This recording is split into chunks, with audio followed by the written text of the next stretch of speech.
हम लोग आज के इलेक्ट्रोकेमिस्ट्री चैप्टर स्टार्ट करें। न्यू चैप्टर है, सेकेंड नंबर का चैप्टर हमारे बुक का।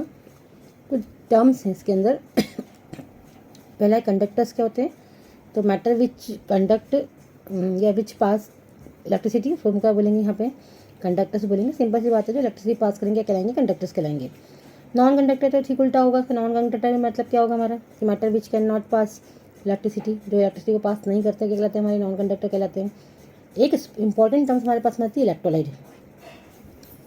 इलेक्ट्रोलाइट मतलब क्या होते हैं कि these are substance which give ions in solution और फ्यूज स्टेट। मतलब ऐसे कंपाउंड बोल लो, ऐसा सब्सटेंस बोल लो जो हमको आयंस प्रोवाइड करेगा, वो ऑलवेज क्या कहलाएगा, हमारा इलेक्ट्रोलाइट कहलाएगा। आयंस प्रोवाइड करेगा मतलब क्या कंडक्ट करेगा, इलेक्ट्रिसिटी कंडक्ट करेगा, है ना। जो भी आयंस देते हैं हमको, पॉजिटिव नेगेटिव आयंस प्रोवाइड करते हैं या पॉजिटिव नेगेटिव आयंस में टूट जाते हैं, वो क्या कहलाते हैं, हमारे इलेक्ट्रोलाइट कहलाते हैं। वही हमारी क्या करते हैं, करंट को या इलेक्ट्रिसिटी को पास करते हैं। ये दो टाइप के होते हैं, वीक इलेक्ट्रोलाइट और स्ट्रॉन्ग इलेक्ट्रोलाइट। ठीक है, दोनों का हमको डिफरेंस पढ़ना है, क्योंकि एमपी बोर्ड स्टेट बोर्ड में तो जनरली जो है इसका स्टेट डिफरेंस भी पूछता है नॉर्मली, है ना। और ये हमको टर्मिनोलॉजी के थ्रू भी आना चाहिए। वीक इलेक्ट्रोलाइट मतलब क्या होते हैं, डू नॉट कम्प्लीटली डिसोसिएट, जो कम्प्लीटली क्या करते हैं, फ्यूज स्टेट और पानी में डालते भी हैं इसको, या फ्यूज करते हैं सब्सटेंस को सॉल्यूशन में डालते भी हैं, तो भी क्या कहते हैं, ये कम्प्लीटली तरीके से आयोनाइज्ड नहीं होते हैं, है ना। मतलब क्या करेंगे, जैसे आपने NaCl लिया तो ये NaCl तो हमारे पास में यहाँ पे जो है कम्प्लीट डिसोसिएट हो जाता है।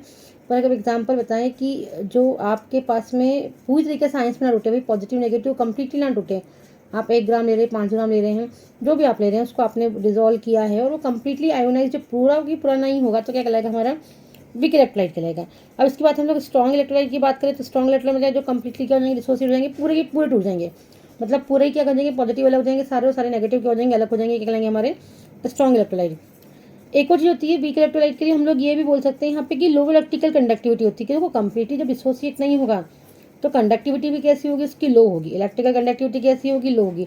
अच्छा, एक और चीज़ है कि ये इसके डाइल्यूशन पर डिपेंड करेगा। यदि आपके पास में वीक इलेक्ट्रोलाइट है ना और आपको उसकी कंडक्टिविटी ज़्यादा चाहिए, तो क्या करो, उसको डाइल्यूट कर लो, है ना। मोस्ट क्या करेंगे, उसको डाइल्यूशन पे ले जाएंगे। इसका हम आगे एक लॉ पढ़ने वाले हैं, जिसको हम लोग कोल्ट्रॉश लॉ बोलते हैं, उसको हम आगे पढ़ेंगे।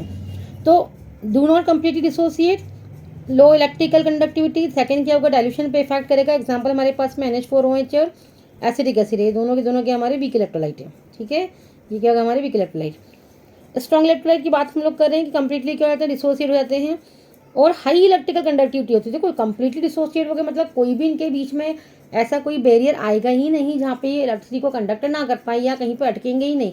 लगातार क्या करेंगे, फ्लो करेंगे, पॉजिटिव नेगेटिव सारे के सारे, और अपने आप क्या होगा, इलेक्ट्रिकल जो कंडक्टिविटी आपको हाई फॉर्म में मिलेगी। हम लोग बोल सकते हैं ये हाई इलेक्ट्रिकल कंडक्टिविटी।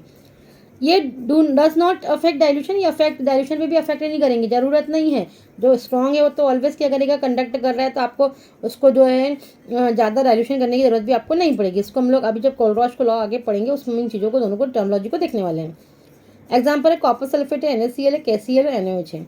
ये हमारे पास में कुछ टर्मिनोलॉजी है जिसको हम आगे चैप्टर में इसको ही हम ऐड करके इलेक्ट्रोलाइट को ही हम आगे लेकर के जाएंगे।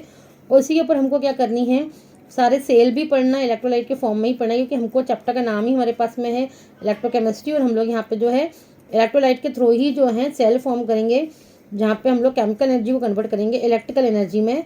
तो केमिकल को कन्वर्ट करना इलेक्ट्रिकल में, और केमिकल कौन सा होगा, हमारा इलेक्ट्रोलाइट होगा। कौन सा होगा केमिकल, हमारा इलेक्ट्रोलाइट होगा। तो इसी दोनों डेफिनेशन और कुछ टर्मिनोलॉजी के थ्रू हम लोग आगे चैप्टर में बढ़ने वाले हैं। ठीक है, और इसके बाद हम लोग जो है 2 रिएक्शन पढ़ने वाले हैं, ऑक्सीडेशन और रिडक्शन। देखिए हमारे पास में रिएक्शन है ऑक्सीडेशन, तो हम लोग बोलते हैं यहाँ पे de electronation of the substance in process called oxidation, या हम लोग बोले कि जो इलेक्ट्रॉन डोनेट करेंगे ऐसे जो हमारे पास रिएक्शन होगी क्या कहलाएगा, वो ऑक्सीडेशन कहलाएगा। Then electronation of substance in process is called reduction, मतलब जो इलेक्ट्रॉन को क्या करेगा, गेन करेगा, तो क्या कहलाएगा, हमारा रिडक्शन कहलाएगा। मतलब इलेक्ट्रॉन डोनेट करो तो हमारा ऑक्सीडेशन, और गेन करो तो हमारा रिडक्शन रिएक्शन, और दोनों को साइमल्टेनियसली यदि हम लोग कंबाइन करेंगे तो क्या बनेगा, हमारा रेडॉक्स रिएक्शन। हमने क्या करा, जिंक मेटल हमारे पास में हमको मालूम, मेटेलिक रॉड हम लोग लेते हैं, तो जिंक का जब इलेक्ट्रॉन डोनेट करेगा आपका आना, तो क्या बनेगा, हमारा ये हो जाएगा, हमारा ऑक्सीडेशन हो जाएगा। और यदि कॉपर इलेक्ट्रॉन गेन कर रहा है तो क्या बनेगा, हमारा रिडक्शन रिएक्शन बनेगा। इसको देखने का तरीका है, यदि इलेक्ट्रॉन डोनेट होंगे तो चार्ज आएगा, आपको राइट हैंड साइड पे इलेक्ट्रॉन बाहर की ओर दिखेगा, मतलब क्या, हमारा ऑक्सीडेशन है। और यदि चार्ज ऑलरेडी प्रेजेंट है ना, और उसने क्या करा, चार्ज यहाँ से हट गया है ना प्रोडक्ट साइड में, तो आप समझ जाओ कि इसने इलेक्ट्रॉन गेन कर लिया है और अपनी 2 इलेक्ट्रॉन की कमी को क्या करा है, पूरा करा है।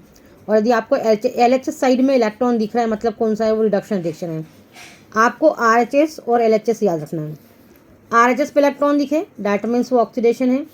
LHS पे इलेक्ट्रॉन दिखे मतलब क्या रिडक्शन है। दोनों को हमने कैंसिल आउट करा, इस साइड का इस साइड लिख दो, इस साइड का इस साइड लिख दो। जिंक प्लस कॉपर इलेक्ट्रॉन हो गए, 2 का चार्ज इसके ऊपर इक्वल्स टू क्या बनाया Zn2 पॉजिटिव से क्या बनाया कॉपर बनाया, मतलब कॉपर ने क्या करा है यहाँ से इलेक्ट्रॉन डोनेट करा है, तो ये क्या हो गया हमारा ऑक्सीडेशन हो गया है ना। और कॉपर 2 प्लस से चार्ज हट गया, मतलब क्या करा इसने हमारा इलेक्ट्रॉन गेन करा है, मतलब क्या हो गया रिडक्शन हो गया। और ये दोनों साइमल्टेनियसली जो भी रिएक्शन दोनों कंबाइन हो रही क्या कहलाएंगी हमारी रेडॉक्स रिएक्शन होगी, है ना। या आप बोल सकते हो half reaction of oxidation, half reaction of reduction reaction combine together to form redox reaction. या साइमल्टेनियसली दोनों रिएक्शन को कंबाइन करोगे तो क्या कहलाएगा आपका रेडॉक्स रिएक्शन कहलाएगा। बस इसी रिएक्शन का हमको यूज़ करके सारे सेल जो पढ़ना है, क्योंकि सारे सेल जो हैं वो ऑक्सीडेशन रिडक्शन और रेडॉक्स पे ही डिपेंड करेंगे, जो हम लोग जितने भी आगे इलेक्ट्रोकेमिकल सेल पढ़ने वाले हैं।